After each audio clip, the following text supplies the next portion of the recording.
लक्ष्मी जी की उत्पत्ति सुनिए। एक बार की बात है कि भीष्म पितामह जी ने कहा कि हे पुलस्त मुनि जी, मैंने तो सुना था कि लक्ष्मी जी क्षीर सागर से प्रकट हुई हैं, फिर आप यह कैसे कह सकते हैं कि वो भृगु की पत्नी ख्याति की पुत्री है।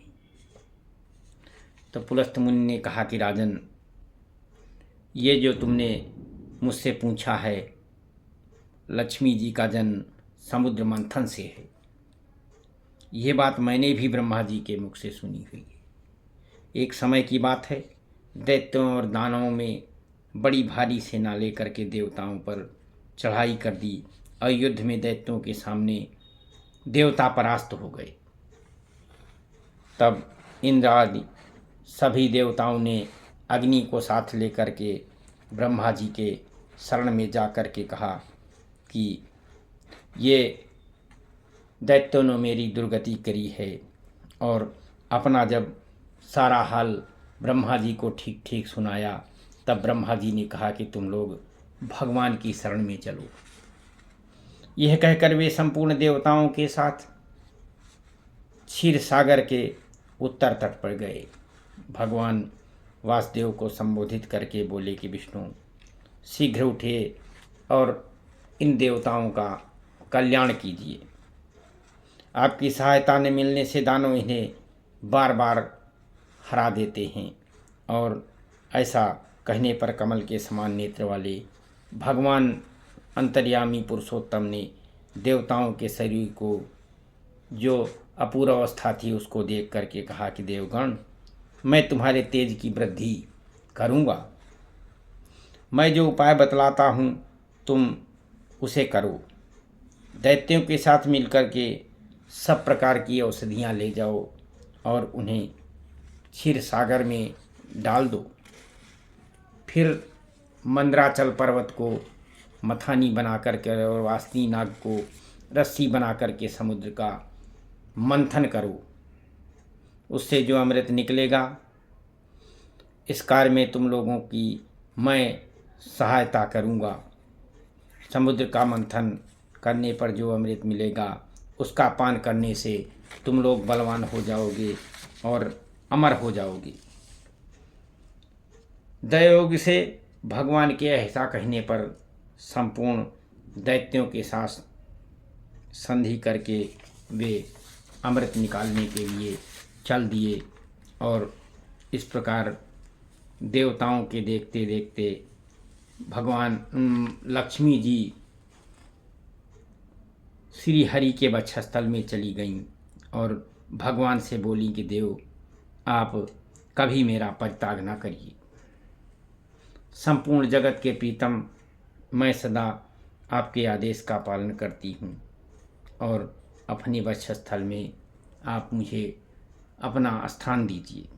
यह कहकर लक्ष्मी जी ने कृपापूर्वक दृष्टि से देवताओं की ओर देखा और इससे उन्हें बड़ी प्रसन्नता हुई। उधर लक्ष्मी जी से प्रत्यक्त होने पर दैत्यों को बड़ा उद्वेग हुआ। उन्होंने झपट कर धन्वंतरि के हाथ से अमृत का पात्र छीन लिया। तब विष्णु ने माया से सुंदरी का रूप धारण करके दैत्यों को लुभाया और उनके निकट जाकर के कहा कि यह अमृत का कमंडल मुझे दे दो।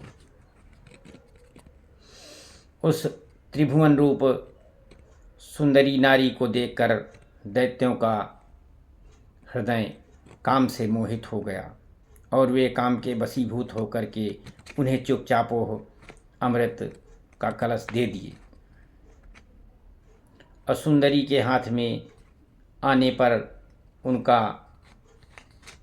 सब लोग मुंह ताकने लगे। दानवों से अमृत लेकर के भगवान ने देवताओं को पिला दिया और इंद्रादि देवता तत्काल उस अमृत को पी गए।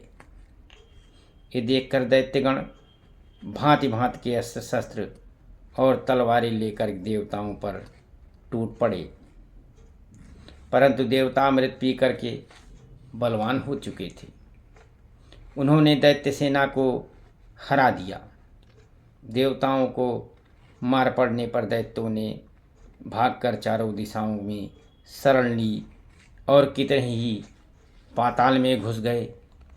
तब संपूर्ण देवता आनंदमय होकर के शंख चक्र और गदा धारण करने वाले भगवान श्री विष्णु को प्रणाम करके स्वर्गलोक को चले गए। तब से सूर्यदेव की प्रभा स्वच्छ हो गई, वे अपने मार्ग में चलने लगे। भगवान अग्निदेव भी मनोहर दीप्ति युक्ति हो जलने लगे तथा सब प्राणियों का मन धर्म में लग गया।